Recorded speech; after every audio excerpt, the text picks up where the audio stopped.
ಮಹಾರಾಷ್ಟ್ರದ ಸಹ್ಯಾದ್ರಿ ಬೆಟ್ಟಗಳ ತಪ್ಪಲಿನಲ್ಲೂ ಕೂಡ ಮಳೆ ವಿಪರೀತವಾಗಿ ಆಗ್ತಾ ಇದೆ. ಇದರ ಪರಿಣಾಮ ಏನು ಅಂದ್ರೆ ಬೆಳಗಾವಿ ಜಿಲ್ಲೆಯಲ್ಲಿ ಪ್ರವಾಹದ ಸ್ಥಿತಿ, ದಾಖಲೆಯ ಮಳೆ ಇಲ್ಲೂ ಆಗ್ತಾ ಇದೆ.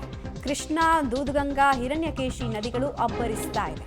ನದಿಗಳ ನೀರಿನ ಮಟ್ಟದಲ್ಲಿ ಗಣನೀಯವಾಗಿ ಏರಿಕೆ ಕಂಡು ಬಂದಿದೆ.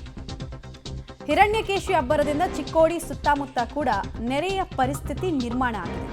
ಚಿಕ್ಕೋಡಿಯ 22 ಗ್ರಾಮಗಳನ್ನು ಸಂಪರ್ಕ ಮಾಡುವಂತಹ ಸೇತುವೆ ಇದೆಯಲ್ಲ, ಅದು ಮುಳುಗಡೆ ಆಗಿದೆ.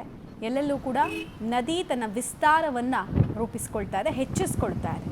ನದಿಯ ಹರಿವು, ಆಳ, ಅಗಲ ಎಲ್ಲವೂ ಹೆಚ್ಚಾಗ್ತಾ ಇದೆ.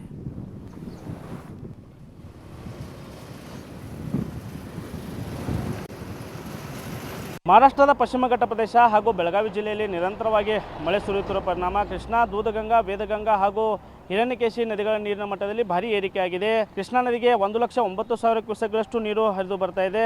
ನಿನ್ನೆಷ್ಟೇ 92,000 ಕ್ಯೂಸೆಕ್ಗಳಷ್ಟು ನೀರು ಕೃಷ್ಣಾ ನದಿಗೆ ಹರಿದು ಬರ್ತಾ ಇತ್ತು. ಇಂದು ಆ ಪ್ರಮಾಣ ಹೆಚ್ಚಾಗಿರುವಂಥದ್ದು. ಹೀಗಾಗಿ ಕ್ಷಣಕ್ಕೂ ಕೂಡ ಕೃಷ್ಣಾ ನದಿ ತೀರದಲ್ಲಿ ಪ್ರವಾಹದ ಭೀತಿ ಎದುರಾಗ್ತಿರುವಂಥದ್ದು. ಕೇವಲ ಮಳೆ ನೀರಿನಿಂದ ಈ ಪ್ರಮಾಣದ ನೀರು ಕೃಷ್ಣಾ ಹಾಗೂ ಅದರ ಉಪನದಿಗಳಿಗೆ ಬರ್ತಾ ಇದೆ. ಕೃಷ್ಣಾ ನದಿಯ ನೀರಿನ ಜೊತೆಗೆ ಅದರ ಉಪನದಿಗಳಾದ ದೂದಗಂಗಾ, ವೇದಗಂಗಾ ಹಾಗೂ ಹಿರಣ್ಯಕೇಶಿ ನದಿಗಳು ಕೂಡ ಅಪಾಯ ಮಟ್ಟ ಮೀರಿ ಹರಿತಾ ಇದ್ದಾವೆ. ಹೀಗಾಗಿ ಒಂದು ರೀತಿಯಾದಂತಹ ಆತಂಕದ ವಾತಾವರಣ ನದಿ ತೀರದ ಈ ಗ್ರಾಮಗಳಲ್ಲಿ ಜನರಲ್ಲಿ ನಿರ್ಮಾಣವಾಗಿದೆ.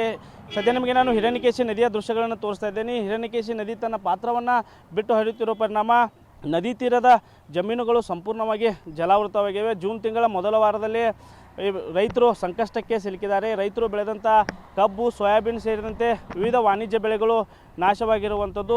ಹೀಗಾಗಿ ಹಿರಣ್ಯಕೇಶಿ ನದಿ ತನ್ನ ಅಪಾಯ ಮಟ್ಟ ಮೀರಿ ಹರಿತಿರುವ ಕಾರಣ ಒಂದು ರೀತಿಯಾದಂಥ ಆತಂಕದ ವಾತಾವರಣ ನದಿ ತೀರದ ಜನರಲ್ಲಿ ನಿರ್ಮಾಣವಾಗಿರುವಂಥದ್ದು. ಕೇವಲ ಮಳೆ ನೀರಿನಿಂದ ಮಾತ್ರ ಈ ಪ್ರಮಾಣದ ನೀರು ಸದ್ಯ ಕೃಷ್ಣಾ ಹಾಗೂ ಅದರ ಉಪನದಿಗಳಿಗೆ ಬರ್ತಾ ಇದೆ.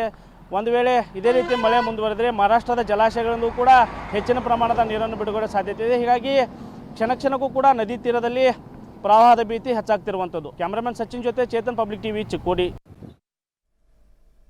ಬೆಳಗಾವಿ ಜಿಲ್ಲೆಗೆ ಸಂಬಂಧಪಟ್ಟಂತೆ ಇನ್ನೂ ಮಾಹಿತಿಗಳು ಸಿಗ್ತಾ ಇದೆ ನಮಗೆ. ಘಟಪ್ರಭಾ ನದಿ ಕೂಡ ರೌದ್ರ ರೂಪವನ್ನು ಪಡ್ಕೊಳ್ತಾ ಇದೆ. ನೀರಿನಲ್ಲಿ ಒಳಹರಿವಿನ ಪ್ರಮಾಣ ಹೆಚ್ಚಳ ಆಗ್ತಾ ಇದೆ.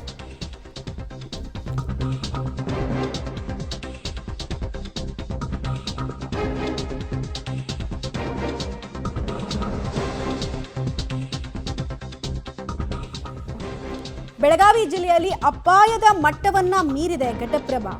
ಗೋಕಾಕ್, ಮೂಡಲಗಿ ಭಾಗದಲ್ಲಿ ಘಟಪ್ರಭಾ ನದಿ ಅಬ್ಬರಿಸ್ತಾ ಇದೆ. ಕಮಲದಿನ್ನಿ ಗ್ರಾಮದ ಹೊರವಲಯದ ಸೇತುವೆ ಕೂಡ ಮುಳುಗಡೆಯಾಗಿದೆ. ಕಮಲದಿನ್ನಿ ಹಾಗೂ ಹುಣ್ಯಾಶಾಗೆ ಸಂಪರ್ಕ ಕಲ್ಪಿಸುವಂತಹ ಸೇತುವೆ ಜಲಾವೃತ ಆಗ್ತಾ ಇದೆ. ಸಂಚಾರ ದುರ್ಗಮ ಆಗ್ತಾ ಇದೆ. ಇನ್ನು ಕೆಲವರು ಹುಚ್ಚು ಸಾಹಸಗಳನ್ನು ಮಾಡ್ತಿರೋದು ಕಂಡು ಬರ್ತಾ ಇದೆ.